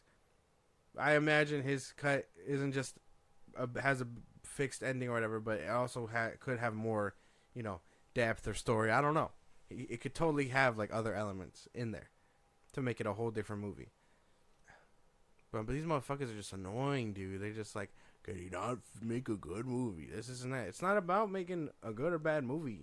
You're not seeing his vision to determine that. You're seeing a cut up, butchered version. And then you're like, oh, he made this. It's his. Okay. Devil's advocate here. What if you say, well, they let him make the version he was supposed to make, but I'm just playing a hater. But they ran it through test audiences and they say, we hate that. So they had to reshoot it and do something different. So there was cuts of his version that people hated and they had to completely change it up. But did the end product get any better? That's what I would have said. Yeah, no. Because a lot of those changes come for better or for worse. And, we've seen time and time again, reshoots don't really help out nothing. And while some of them do, in recent time, no. If I was paying more attention to this type of shit way back when, I probably would have noticed that, hey, maybe reshoots do help out. But lately, no, it's not the case. And so at that point, it's still like, well, I guess he changed it up because some motherfuckers that they put in a study group decided they didn't like it, but who's to say that everyone else wouldn't? Just because a test group says. Yeah, that's another thing too. Test groups, those are boxes you're pleasing to hit, dude. Yeah, that's not something for like the white audience to like. Come on. Audience groups let fucking Netflix's Avatar get through. It's insane. It's nothing like the show. I finished it up. Jesus. I am the Avatar. He's been on this high for a month now. Like, you guys are gonna get it on Tuesday. I'm gonna put screenshots of my Fortnite stuff on Tuesday when this episode drops. Fucking insane, man. When this episode comes out, you guys are gonna understand the pictures. Yeah, but that's where he's been, and I just feel like it isn't a Zack Snyder problem. He dreams too big, and I can understand that, but his dreams should be realized, not undercut, just like anybody else's. I agree. I just more... It's like when he says something, it's just this big rumbling where people just come out and just start hating. But to me, it's like, dude, we're trying to get the final version. We're trying to get the official cut. If you're not a fan of those films anyways, don't watch the movie. I repeat again, for the people in the back, don't watch the movie. If you don't like it, don't watch the movie. I come across annoying motherfuckers like this all the time, and you gave me the back door to rant, so this is kind of like that. Okay. But I see these annoying motherfuckers, bro. I will be talking openly about anything that I like. Spit. Man of Steel, BVS, what? And then you get motherfuckers. Oh, but that shit's ass. Okay, dog. I'm glad. I didn't ask you for your opinion or your 2 cents, but thanks for sharing that negative information. What do you want? What do you want me to tell you now? Good for you. Like I don't know what you're thinking. Telling me your fucking negative opinion is gonna impact my good opinion. I don't know, but the discourse there is just more like, oh hey, this cool thing. I really like this. I like the way Superman flies, and it's just like, but didn't Paul Kent die stupid here or whatever? And it's like, that's not what I'm talking about. Apples to oranges. Missing the point here. Pancakes to waffles. It's not the same thing. Like, you annoying motherfuckers, I can't stand you guys sometimes. That's it. That's just my, 2 cents. Because I want to openly talk about what I like, but I can't because you motherfuckers are constantly so negative about everything. I know. People on the internet are insane, dude. Yeah. It's kind of like when you enjoy Madam Web and everybody just wants to shit on it.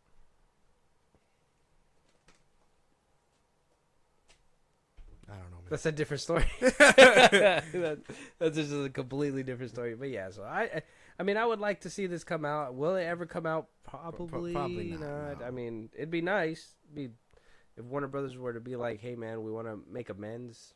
You want to do a re-release or something or whatever. Happen. I mean, you don't know that. They would rather re-release his Justice League. Abdi, Luca, and Pam, whatever the fuck. They're really good friends with him. So I mean, they're the ones who organized that whole Snyder event. It could happen. It could happen. Maybe. Who knows? I don't think so. Never say never. We're not doing this again. Move on.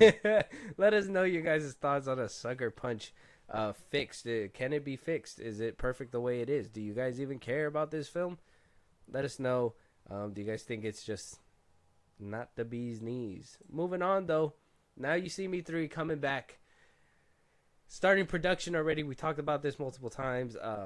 It's something that's like, oh, is it going to start production? Is it not starting production? We're getting the whole crew back from the original one. And I don't know if that means the whole crew or not. So, obviously, one thing that we did see was a recast from 2013's Now You See Me 1 versus 2016's Now You See Me 2. One of the noticeable changes was I believe her name what's her name? Oh, Henley Reeves, which was the redhead here. Yeah. She was replaced by Lizzie Kaplan, which is this chick right here. Yeah. For the sequel, everybody else wound up coming back for the sequel. Now they're saying that Now You See Me 3 is going to see the return of everybody. So that means Dave Franco's coming back. Woody Harrelson's coming back. I'm hoping this also means Henley Reeves will also come back. I don't know if that means that Lizzie Kaplan will come back or they both will make an appearance for some capacity. This film really, both films kind of ride on that whole Four Horsemen kind of take. So I'm not sure how Five Horsemen is really gonna do, but at least, I mean, Dave Franco coming back for another film, that has to be exciting, right? We kind of see him fall off with his brother. Yeah, unfortunate because both of them were like really good. Well, the accusation on James Franco is that does not diminish his work. Okay. Like, yes, while I understand that it is ass, he gave us like a lot of good performances beforehand. I mean, he was Green Goblin, bro. You gotta like wrap it up. Like he got blown up by his own grenade. So, does not make him any less cool. In fact, it gave him a cool puzzle, like on his fucking face. He fucking got a concussion. Yeah, doesn't make him any less cool. He gave us a great performance. Oh, performances, 3 movies. But what do you call it? Yeah, no, I'm cool with this. I am very much cool with this. I like these movies. Well, I like the first one. The second one was kind of, it lost me along the way. There's some cool moments. Yeah, I think that whole scene with the card. Yeah, it relied more on the actual like magic stuff. Story wise, it was kind of basic. Yeah, it was kind of like But the first one I thought was really good. The first one, the whole twist with Dave Franco's character, like that shit actually got me. And Mark Ruffalo actually being the dude.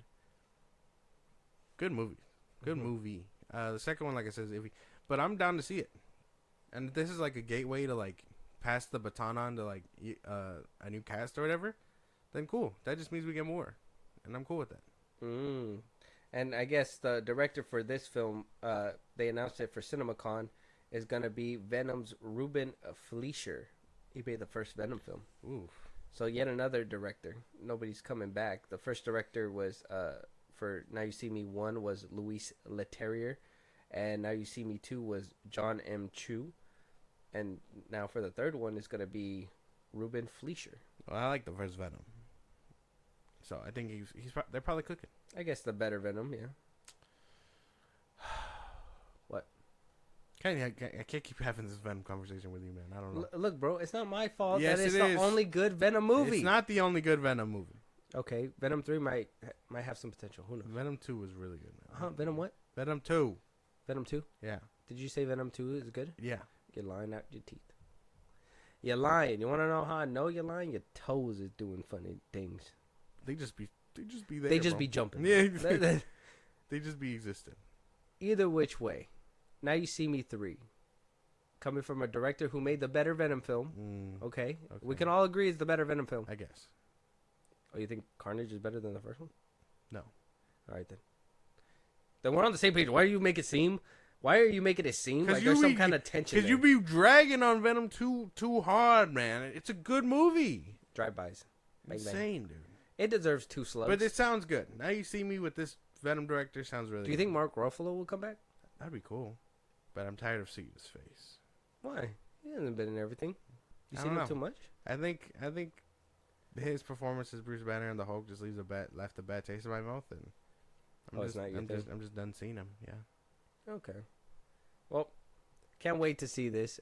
It's funny to me too that Now You See Me 2 was kind of made after Jesse Eisenberg's like run as Lex Luthor. Yeah. So his head was bald, or his hair was growing back for that film. Little tidbit. If Bring you guys back didn't know. long-haired Jesse. Honestly, we need this look back. This one was good. Didn't he have the long hair look in that Facebook movie too? He had curly hair. He had his curly hair.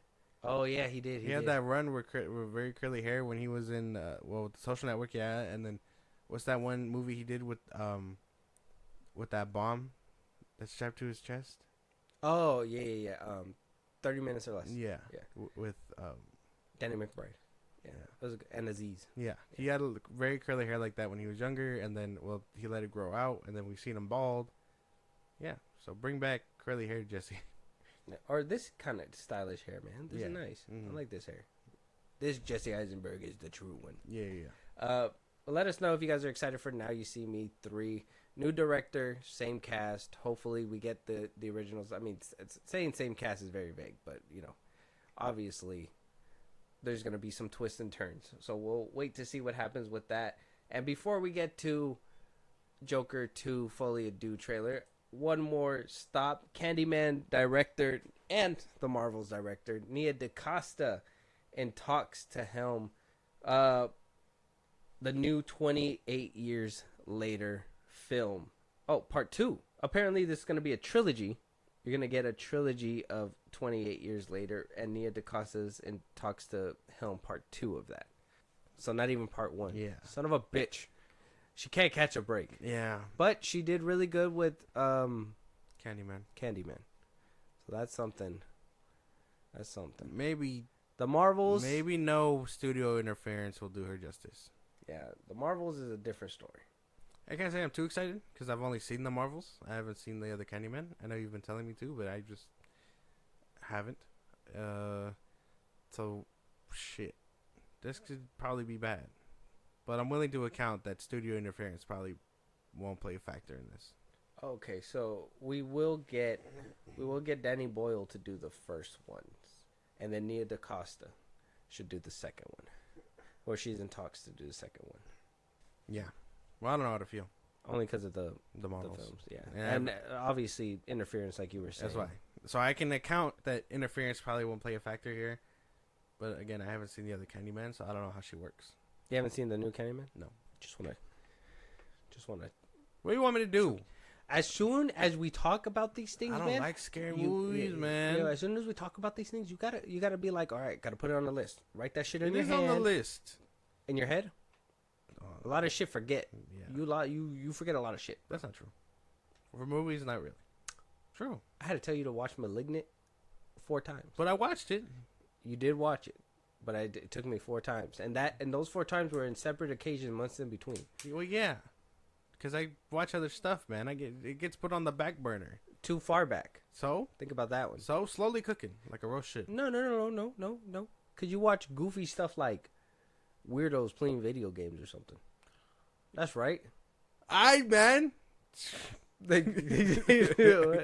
Insane. We're talking about what I be watching on YouTube. Why don't you let them know what you be watching on YouTube? Damn. Yeah, I watch. He watches all that red pill shit, man. Insane. Shit's crazy. It's fucking hilarious right now.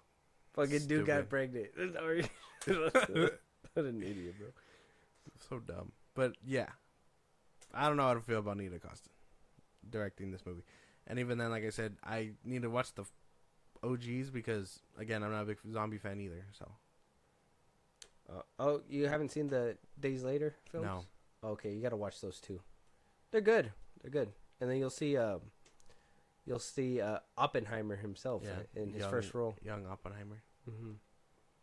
He's really good. When he was just a man. A And now he's mere man before the nuke. now he's just an Oscar winner. Yeah. So it's great. I don't know. Nia DaCosta, and you gotta watch Candyman too. You gotta watch it. It's a good film. Jeez. Visuals are great. I gotta watch the first 3 to see this one. Hopefully. Well, there's only 2. Mm. It's 28 days later, and then you got Oh no, I meant Candyman. Oh, Candyman. No, they do a good job in the movie to kind of. I think that's why some people were like, it kind of dragged out a couple times because they do exposition. So I think if you're like new to the series, Okay. it's good for you because Okay. they'll let you know where it came from, what basically happened, and I can confirm everything's connected.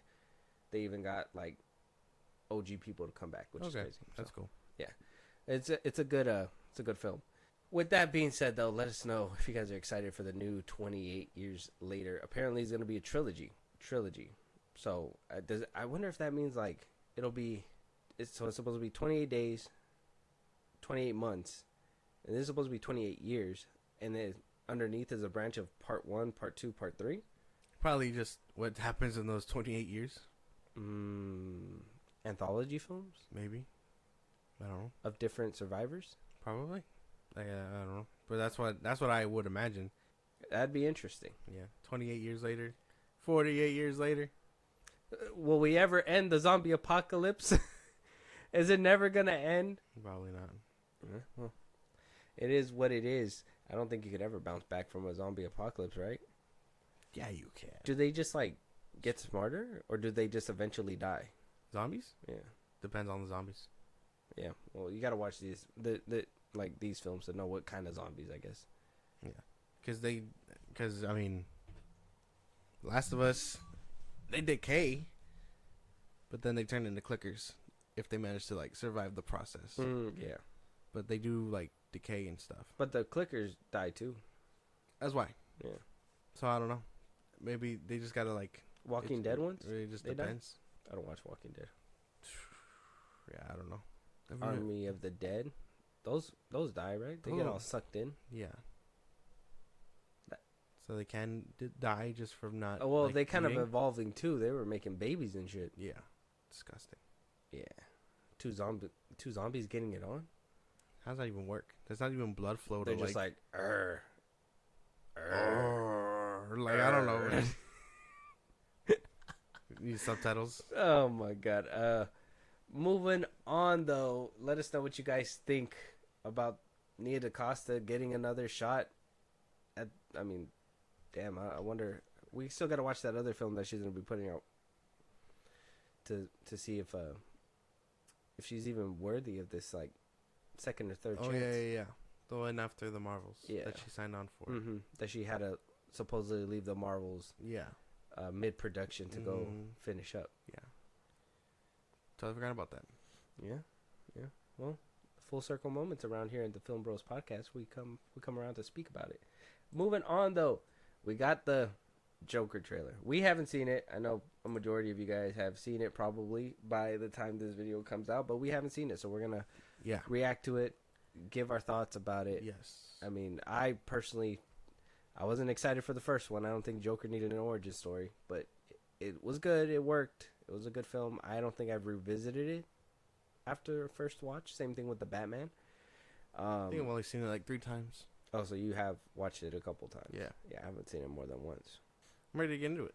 Yeah? You just want to watch the trailer? Yeah. Are you excited for the sequel? I wasn't before. Like, I didn't think it was necessary. If the trailer somehow wows me to think otherwise, then okay. Okay, same thing with me. Yeah. Trailer does something for me. We're on board. Okay, Okay. we're on the same page here. Let's go, boys. It's showtime. Wakey, wakey. Hey, Fleck, you got a joke for us today? October 4th. I'm not sure. More excited than the first. I think I have a little bit more hype for this one than the first one. This one actually looked more like he's gonna dive deeper into the insanity than what we got with the first one.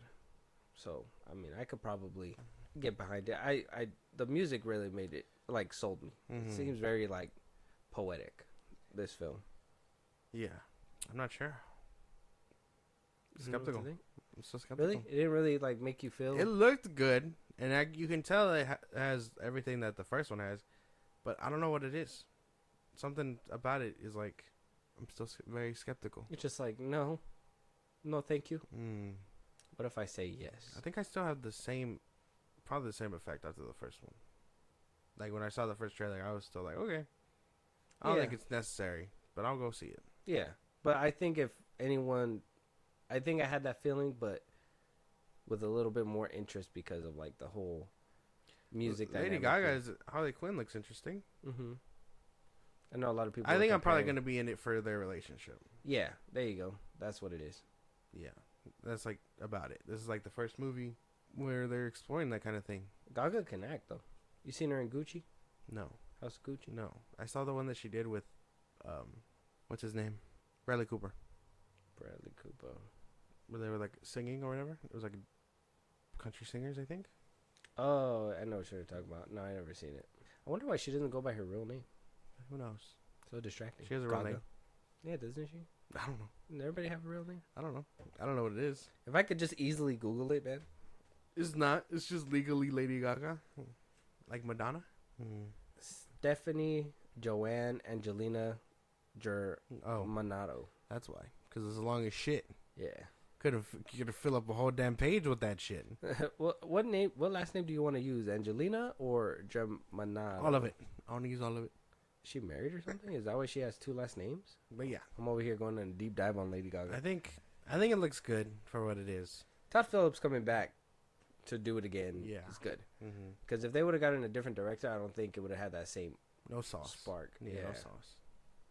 At least if it's the same director, same vision, you know that you're gonna get something that's really close connected to the first film. And I'm a sucker for connectivity, so I should if something in this film enriches the first film, Yeah. cool. That'd be nice. Yeah. I'm interested enough to go see it. Okay. Gaga and Phoenix though. Yeah. 100%. For them mostly, obviously. I think the first one it was for Joaquin and Robert De Niro, But yeah, and then they did what they did with them. So, well deserved. shot him in the fucking dome. Yeah. That shit caught me by surprise. I was like, God damn. Crazy. And then that whole scene where he's running in the street, that was one of the, I guess, one of the people in wound up recording it from a like high building. Yeah. So I was like, ooh, Leonardo. And then Lady Gaga and him on the stairs, descending into insanity or whatever. Yeah. Metaphor. But I mean, for the most part, it looks pretty good. I like they're dancing within the chaos, and then like it's actually a stage. It's cool to be able to see inside their minds. That's what I was kind of hoping for when we got the Suicide Squad with David Ayers. You know what I mean? Yeah. David Ayers Suicide Squad with Joker and Harley. I was hoping we were gonna see a little bit more of that combination. Relationship. And then I know in the Suicide Squad we got that and in Birds of Prey, but nobody really watched Birds of Prey. But like Harley's the way she visualizes shit when she's doing certain things. Yeah. So it's nice to see both of them finally coming together in a film to do that. So Yeah. That's Like I interesting. said, this is probably the first. I mean, other than Jared Leto and Margot Robbie's Harley Quinn and Joker, this is just another exploration of Harley and Joker's love, basically. but totally unnecessary, I'd say. Yeah. I wasn't expecting it, but I'm sure it's going to be a pleasant surprise. We'll see what happens. With that being said, though, if you guys haven't seen the trailer, it's on YouTube, obviously. Joker Fully a Due. October what? 4th. October 4th. Check out the trailer if you haven't. If you have, let us know you guys' thoughts. We want to talk about it. Interesting trailer for sure. But with that being said, if there's any topics that we missed that we should be talking about, any movies you guys want us to review, if you guys want to hop on and hear your voice on one of these episodes, support us in a big way or catch a live one of these days, Josh, go ahead and let them know where they can tell us. Twitter, TikTok, Instagram at FIlmBros Podcast. We post new episodes or catch us up there for any news or movies you want us to cover. Buzzsprout, links in the bottom of the shows that I just gave you. It's like a Patreon. You subscribe, you help the show grow, you get special perks. We'd appreciate it. You can be part of the conversation at Twitch at FIlmBros Podcast. You can subscribe to our YouTube at FIlmBros Podcast. And then you can listen to us anywhere you get your podcast at FIlmBros Podcast. Spotify, YouTube Music, Apple Podcasts, run a bunch of sites. Check us out. We'd greatly appreciate it. And with that being said, we'll talk to you guys on the next one. Talk to you guys later.